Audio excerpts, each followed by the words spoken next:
신라가 첨성대를 만들었다면 대한민국은 GMT를 만든 겁니다. 천문학의 종주국의 그 위상을 우리가 곧 다시 회복할 수 있게 된다. 그래서 아주 북두칠성은 그 우리 민족하고 뗄래야 뗄 수가 없어요. 수천 년 된 고인돌에도 기본적으로 북두칠성들이 있습니다.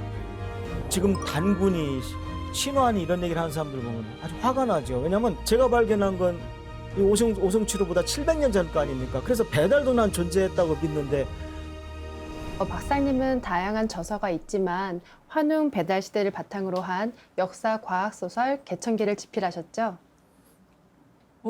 개천절날 국민들이 노는데도 왜 노는지도 모르고 가만히 보니까 개천절날 대통령이 안 오세요.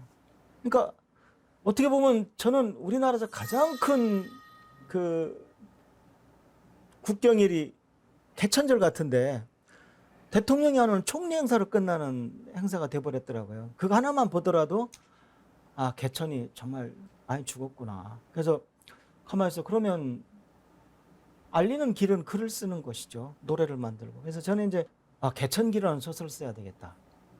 어떻게 개천절날 노는 나라에서 개천기라는 소설이 없어요. 개천지도 없어요. 근데 그렇게 좋은 이름들이 내 선택을 기다리고 있는 거야. 사람들이 관심이 없으니까. 제가 그래서 원장을 6년 하고 물러나니까 2011년이에요. 저는 당시는 전혀 의식을 못했는데 2011년이 바로 개연수 열사가 환단고기를 1911년에 편찬하신 지 100주년이 되는 해였어요.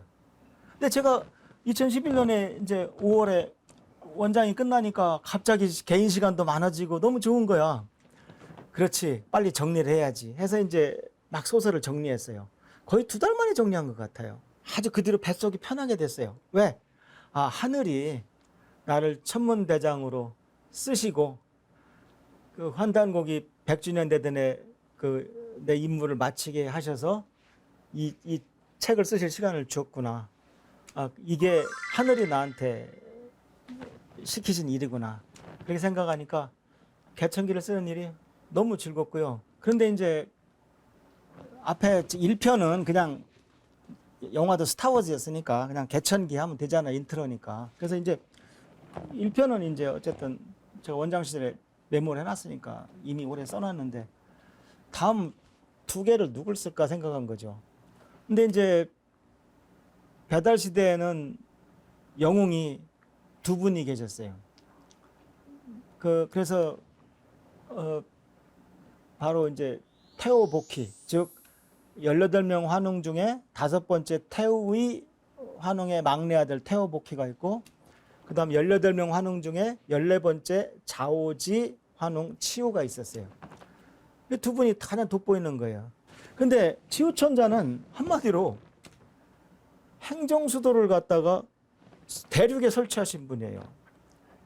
난 우리나라 역사에 앞으로 대륙을 통치하기 위해서 행정수도를 그쪽 옮길 사람이 누가 있을까? 그러니까 신시에서 청구로 옮기셨는데 과연 그런 지도자가 앞으로 나올까 싶을 정도예요. 근데 치우가 바로 붉은 악마 아닙니까? 그럼 우리가 그렇게 이번 월드컵 때도 붉은 악마가들이 활동을 했는데 만일 치우천자가 우리 조상이 아니면 중국 도깨비란 얘기인데 그럼 우리 붉은 악마는 중국 응원단이겠네? 말도 안 되는 것이죠. 더군다나 그 사마천 그 사기 주석에 보면 최초의 천자라는 칭호를 받은 분이 바로 치우입니다. 전 세계에서. 그래서 나는 천왕보다는 천자가 더 위죠. 하늘의 아들이니까. 그래서 그 다음에 또 치우 천왕에 관한 책은 많아요. 붉은 악마 덕분에. 그래서 다른 책과 중복도 피할 겸 그건 이제 제목을 치우 천자로 잡았던 것이죠. 그래서 이제 배달국 3부작을 아주 행복하게 마치게 됐습니다. 처음에는 개천기 시리즈를 환웅 배달 3부작만 계획하셨는데요. 지금은 단군 조선 3부작까지 계획 예정이시라고요. 예, 그래서 처음에는 그냥 배달 3부작으로 만족하려고 그랬어요. 근데 제가 안 되겠다, 이걸 계속해야 되겠다 생각한 이유가 국통맥 때문에 그렇습니다. 국통맥. 그러니까 국통맥이라고 하는 것은 우리나라 역사의 맥이에요. 산맥으로 말하면 백두대간 같은 겁니다. 무슨 말씀이냐면은 우리가 이제 환단고기 상고사를 보면은 그 한국, 배달, 조선 그 삼성조 시대가 있잖아요. 그래서 아시다시피 한국은 BC 7197년부터 BC 3897년까지 3301년 동안 계속됐고, 그 다음 배달국은 BC 3897년부터 BC 2333년까지 1565년 계속됐고, 그 다음에 이제 단군조선이 BC 2333년부터 BC 238년까지 2096년간 계속됐단 말이에요. 그러니까 근데 이것이 이제 바로 이제 상고사인데 여기에 이제 또 북부여를 추가해야 되겠더라고요. 근데 우리 국민들은 북부여란 말을 아무도 모릅니다. 예, 그래서 이게 배달 3부작을 쓰는 일은 국통맥을 살리는 일을 하다가 많은 거구나. 그걸 깨달았어요. 그래서 근데 문제는 이제 책이 안 팔린다는 겁니다. 그래서 단군 3부작을 이제 또 구성하기 시작을 했어요. 그래서 당연히 첫 번째는 이제 왕검 단군이 돼야죠. 예, 그래서 이제 개천기 4편이 이제 왕검 단군이 된 겁니다. 그래서 이제 그래서 개천기 4편이 나오게 되고 이제 그다음에 5편을 그럼 누굴 써야 되나 했는데 이 단군 조선 시대는요. 요때 쓰라고 딱 역사가 정해져 있어요. 역사도 혈자리가 있더라고. 그러니까 무슨 말이냐? 이 단군 조선의 철저한 감독과 통제 하에 출발한 것이 중국의 하상주 역사입니다. 예, 중국이 최근에 뭐 하상주 공정으로 아무리 그걸 포장하려고 해도 우리 환단고기를 읽어보면 우리가 금방 알 수가 있어요. 그래서 무슨 말이냐면은 그 시기에 유의자라는 우리 단군조선 최고의 선인이 계셨어요. 그래서 그분의 제자가 이윤인데 그 이윤이란 사람이 바로 상나라 탕왕의 책사가 됩니다. 그래서 상탕이 그 하나라를 멸하게 됩니다. 근데 그 시기가 마침 또 오성치루, 아까 말씀드린 오성치루가 나온 시기예요. 이거는 뭐 이 절묘한 우연의 일치가 이건 소설의 재료로 아주 또 너무 재밌는 거예요. 그래서 거기를 엮어서 제가 이번에 5편 유의자를 이번에 집필을 마쳤습니다. 그래서 이제 아주 재밌어요. 제가 봐도 저는 재밌어요. 하여튼 나 혼자 재밌어 죽겠는 거예요. 그래서 이제 그러면 단군조선 3부작은 왕검단군, 유의자, 강태공이 되겠다. 이렇게 여기까지 생각이 미친 거죠. 그럼 북부여는 그럼 어떻게 해야 되나? 이건 짧으니까 3부작까지는 안 갈 것 같아요. 근데 분명히 써야 되는 사람이 두 사람이 있어요. 북부여를 만든 사람이 해모수란 말이에요. 근데 우리 국민들 대다수가 옛날에 그 재미는 있었지만 그 조금 고증이 잘못된 주몽이라는 연습극 때문에 그 해모수의 아들이 다 고주몽인 줄 알고 있어요. 그렇게 되면은 그 북부여 역사가 없어지는 것이죠. 북부여가 얼마나 중요한 역사냐면요. 우리가 국사를 배울 때 그 배달국 있고 단군조선에서 그다음 구렁이 담 넘어가도 고구려로 넘어가요. 슬쩍 넘어가요. 근데 광개토 태왕비를 속일 수는 없지 않습니까? 거기 보면은 그 우리 저 고구려의 시조는 출자 북부여라고 나옵니다. 북부의 출신이단 말이죠. 예. 그러니까 자는 영어로 말하면 from이죠. 그러니까 나오셨다. 우리 저 해모수는 그 기록에 광교태양배에 있어요. 예. 그러니까 북부여라는 나라는 굉장히 중요한 나라입니다. 그러니까 최소한도 그 배달 3부작, 조선 3부작 뒤에 이 북부여 2부작이 안 들어갈 수가 없더라는 것이죠. 근데 또 개천기 8로 끝날 수는 없죠. 하늘이 9천인데 이제 외전으로 9편을 쓰면 되겠다. 그러니까 자연스럽게 우리가 처음부터 여행을 하다 보면 계획은 안 했는데 어느 정도 가다 보면 이쪽을 더 가고 싶다 이런 거 있잖아요. 그러니까 제가 최근에 저로서는 황금 같은 제 나이 50대에 이 국통맥을 살리는 개천기 시리즈를 9편까지 꼭 써야 되겠다. 그렇게 결심을 하게 됐어요. 그래서 요즘은 원래 뭐 소설 쓰는 일 말고도 원래도 할 일이 많았는데 정말 눈코 뜰 새 없이 바쁜 나날을 보낼 수 있어서 아주 행복합니다. 책을 보면 천문대, 송화강 등 실제 용어를 사용하기도 했지만 이 책에서만 볼 수 있는 이름이나 용어도 몇 가지가 있는데요. 배달 3부작에서는 천백이라는 천문대장 이름을 사용하죠. 예, 그러니까 단군 조선 시대는 그 감성이 있었으니까 감성관장이 천문대장이 되면 돼요. 근데 배달 시대는 저 기록이 없더라고요. 그래서 어쩔 수 없이 이제 직함을 하나 만들어야 되는데 우리가 이제 그 풍백할 때 백자 있지 않습니까? 그 백자를 써서 하백이라는 것도 나와요. 최대한 요새 용어를 썼어요. 왜냐하면 사실 일 자체도 불가능하지만 그 당시 용어로 다 복원해서 쓴다고 쳐봐요. 독자가 어떻게 읽어요? 그래서 저는 가능한 한 현대 독자가 타임머신을 타고 그때 가서 말도 다 알아들으면서 그쪽에 푹 빠지기를 원했던 거예요. 그래서 용어를 거의 안 만들었는데 천문대장만큼은 할 수 없이 만들었어요. 그래서 천백이라는 말을 만들고 나니까 저는 하도 써버릇하니까 이제 몸에 뱄어요. 그래서 아예 제 호를 지금 천백으로 할까 생각 중입니다. 그래서 어쨌든 천문 역사 소설이니까 최소한도 1인칭은 즉 와트슨 역할을 하는 사람은 천문대장이라 해야 되겠다. 그 다음에 내가 소설에서 기술하고 싶은 사람이 홈즈가 돼야 되겠다. 이제 그걸 도입을 했어요. 그래서 그러다 보니까 1편은 이 개천기니까 1편만 예외예요. 홈즈가 없어요. 그냥 와트슨이 내가 그 천문대장인데 그 천문대장 기록이 어디에도 없어요. 그래서 어쩔 수 없이 그냥 해달이라는 가공인물을 만들었어요. 그래서 해달이 어떤 사람이냐? 즉 천문학을 했기 때문에 나중에 치우천자의 조상이 되는 치우라는 친구하고는 우리 그 천손을 쳐들어오는 지손을 갖다가 책사가 돼서 그냥 무찔러요. 아주 통쾌하게 무찔르는 그런 일을 하고, 그 다음에 진예라고 하는 그 문관하고는 천부경 81자를 그 한자로 처음으로 적는 그런 역할을 맡아요. 그래서 그렇게 이제 스토리를 구성했거든요. 그러니까 제가 이 소설을 쓰고 나서 많은 얘기를 들었는데 제일 반가웠던 게 뭐냐면 제 블로그 어딘가 있어요.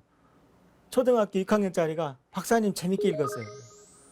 나는 최소 중3이 돼야 된다고 생각했는데 초등학교 6학년짜리도 재밌게 이게 한글만 읽어서 재밌다고 나한테 그 글을 남겼더라고요.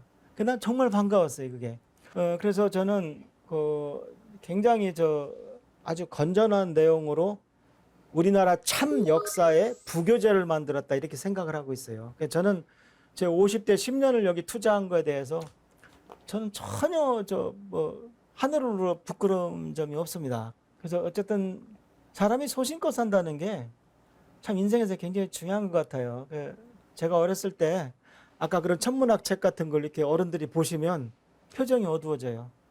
우리 부모님, 선생님들이 너 그래서 천문학 할 거야? 예, 전 죽어도 할 거예요. 그러면 특히 우리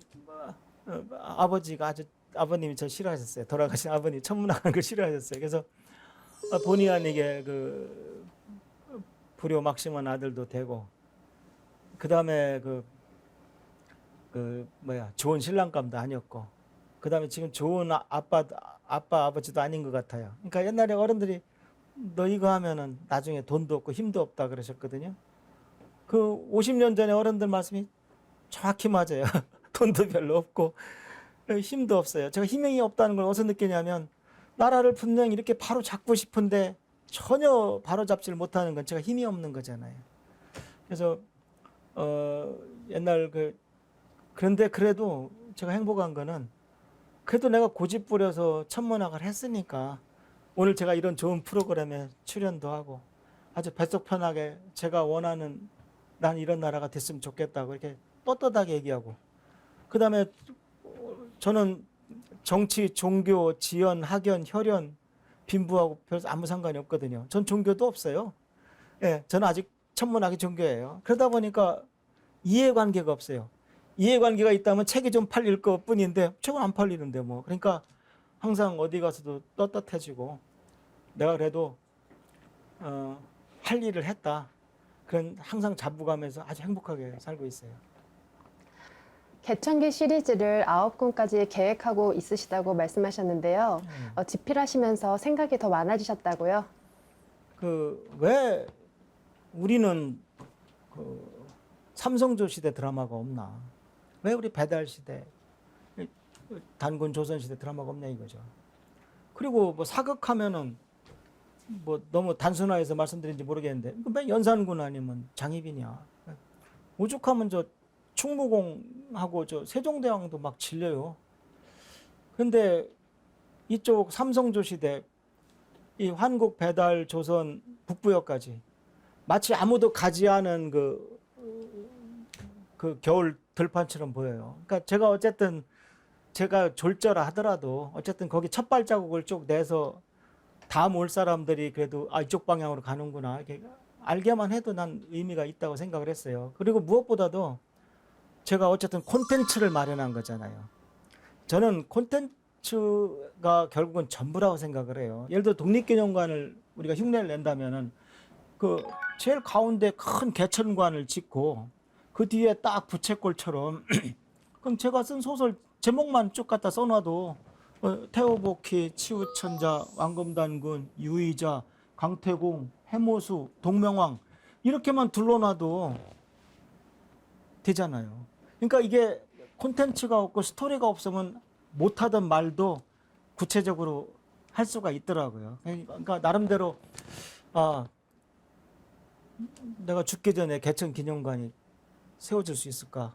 과연 이런 걸 공약으로 내놓을 수 있는 대통령이 나올까? 근데 그런 데까지 이렇게 생각이 막 확대되더라고요. 근데 그래서 저는 개천기의 꿈이라고 표현을 하는데 첫 번째는 그거고요. 두 번째는 어떤 또 꿈이 있냐면 개천 축제를 부활하고 싶어요. 제가 개천기를 쓰다 보니까 우리가 옛날부터 그 하늘에 온 국민이 다 모여서 하늘에 제를 지내는 그런 행사가 있었단 말입니다.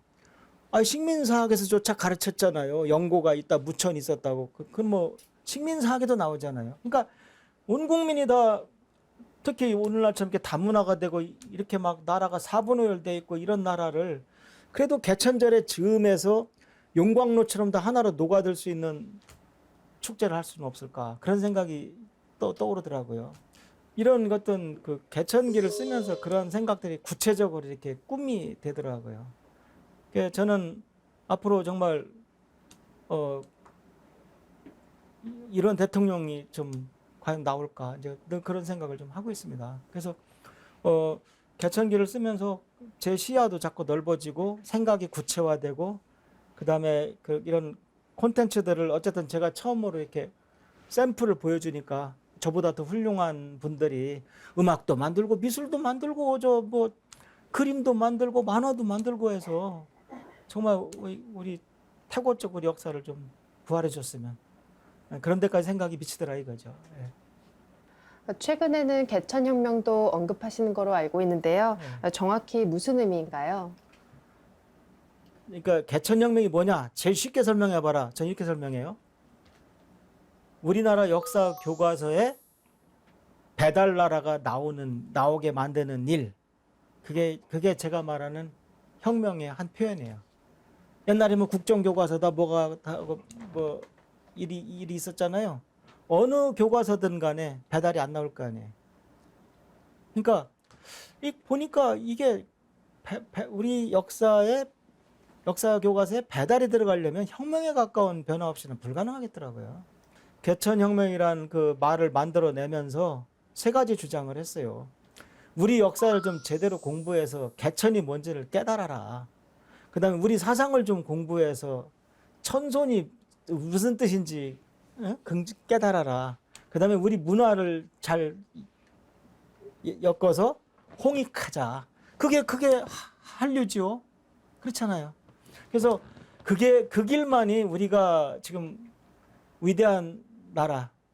제가 그레이트 코리아를 만들어 보자. 그런 뜻입니다. 그러니까 지금 어떻게 보면은 우리는 거의 비슷한 영토를 가지고 있는 영국이 그레이트 브리튼이라는 말을 쓰면서 그 생각을 갖고 사는데 반해서 우리는 그레이트 코리아라는 것을 말은 할지 몰라도 마음속으로는 다 이미 반도 사관에 갇혀 있어요. 어떻게 우리가 감히 이 생각이 깔려 있어요. 제가 천문학자지만 참 부끄러운 것이 첨성대는 동양 최고 천문대다라고 했을 때 왜 동양이야? 세계 최고지.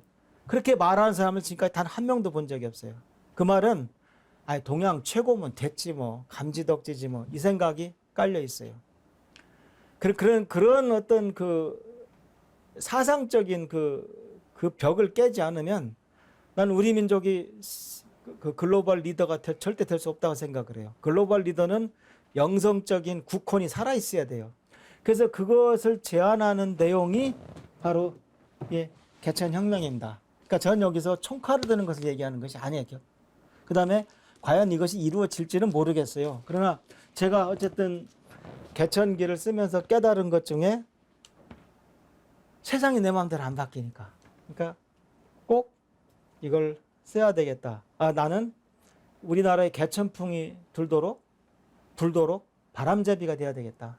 나는 내가 말한 혁명의 길을 떠나는 건 우리나라 어디건 불러서 가끔 돈 안 받고 이 얘기를 하는 것입니다.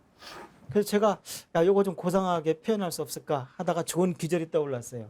그래서 전 요새 어떻게 정리하느냐. 옛날 제갈량이 남병산 칠성단에 올라서 남동풍이 불기를 기원했듯이 나는 내 나라에 개천풍이 불기를 기원한다. 앞으로 이 표현을 자주 쓰려고 합니다. 네, 박사님 말씀을 들으면서 우리 역사를 바르게 알아야 정체성도 굳건해지지 않을까 하는 생각이 들었는데요. 앞으로 계획이나 하고 싶은 말씀이 있다면 해주시기 바랍니다. 제가 꼭 하고 싶은 얘기는 우리 배달족들이 우리 조상을 좀 존경했으면 좋겠어요. 저는 한복을 입을 때 왜 바지 끈을 묶는지 참 이해가 안 갔어요. 우리 남자 바지만 묶잖아요. 깊은 뜻이 있더라고요. 그러니까 옛날에 우리 조상들은 이 우주에서 남자는 하늘 기운을 받고 여자는 땅의 기운을 받는다고 생각을 했어요. 그러니까 남자 옷은 여기 묶는 법이 없어요. 단추나 이렇게 껴서 항상 천기를 받게 하고 바지 밑에는 묶어가지고 지기를 막는 거예요. 남자 옷은. 여자 옷은 저고리고 뭐고 다 묶어서 천기를 막아버리고 치마를 벌려서 지기를 받는 거예요. 그게 뭐 과학적으로 뭐 의학적으로 뭐 있다 그건 아니에요 저도. 그러나 문화라는 것은요 이렇게 룰을 만들고 지켜나가는 거예요. 예를 들어서 뭐 우리 제사상에서 뭐 홍동백서다 뭐 그게 과학적으로 뭐 무슨 근거가 있습니까? 그러나 그것 때문에 시아버지한테 혼나는 며느리들이 어딘가 있다 이거예요. 그러니까 그렇게 문화를 만들고 지켜나가는 건데 우리 조상님들은 완벽하게 음양오행으로 그 세상 모든 걸 다 설명하시고 천부경 같은 우주론까지 남겨놨어요. 근데 저는 전형적인 천체물리학자입니다. 이렇게 얘기하면 저는 반대를 해요. 예를 들어서 우리 조상들이 우리 은하계 구조 같은 것도 다 알고 은하계가 팔이 이렇게 두 개 있는 걸 알고 태극기를 만들었다. 그건 아닙니다. 그건 아니에요. 왜냐하면 우리 은하계가 이렇게 두 팔이 있다는 거 안지 한 100년밖에 안 돼요. 그러니까 그런 식으로 주장을 하면은 그거는 억지가 되지만 결국 이런 식으로 주장을 하는 것은 저는 굉장히 의미가 있다고 봅니다. 뭐냐? 결국 과학도 사람이 하는 거예요. 아인슈타인 방정식은 무지하게 어려워요.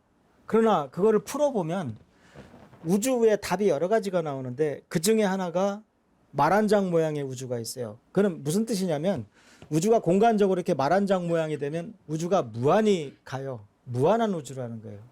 그러면 거기서 우주가 무한하다 그러면은 그건 과학이라고 생각해. 근데 저도 공부를 하면서도 무한하다는 말이 참 이해하기 어려워요. 그런데 예를 들어서 우리가 천부경 같은 걸 하다가 어떤 우리 조상 중에 어떤 분이 이건 우주가 무한할 것 같다.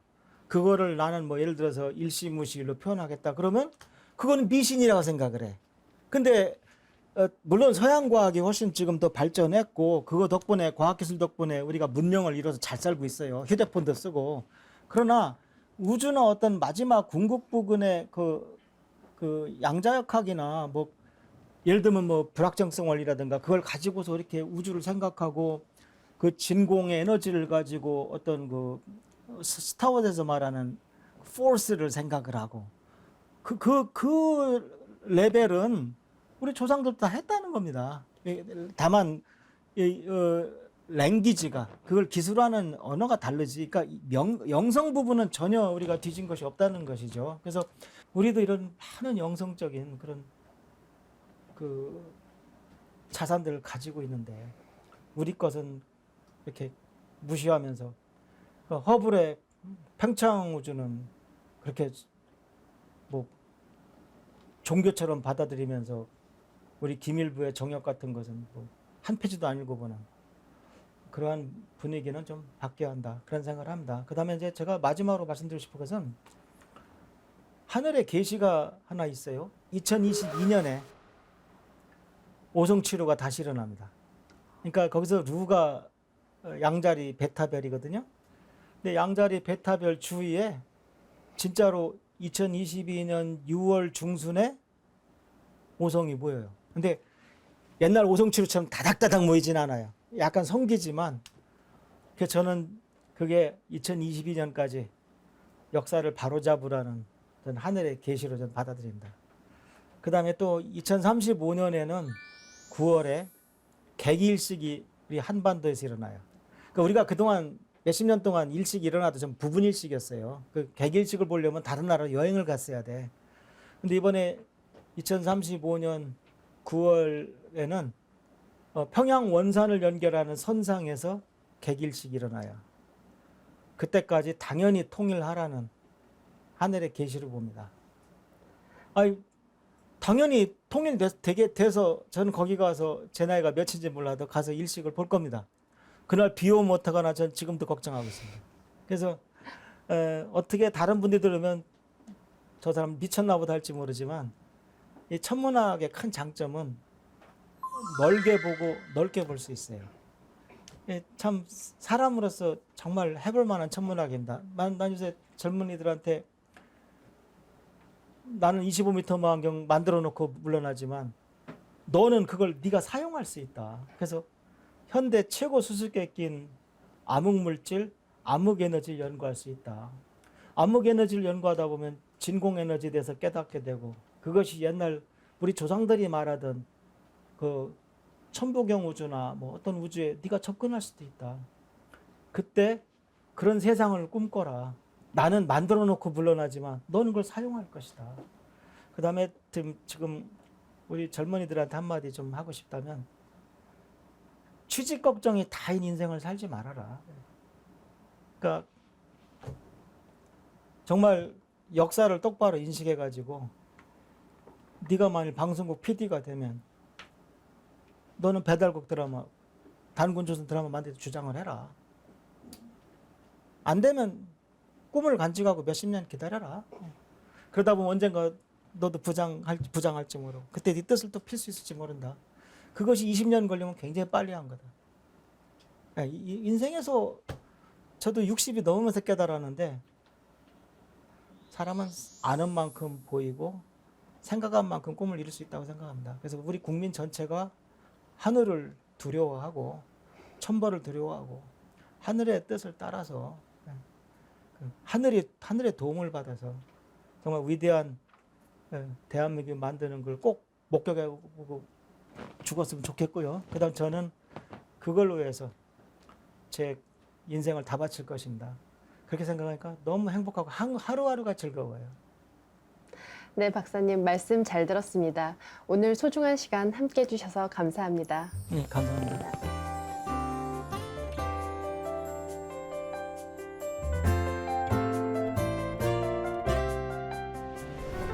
지금까지 한국천문연구원 전 천문대장이자 현재 연구위원이신 박석재 박사님과 천문학으로 보는 우리 역사 이야기 나눠봤는데요.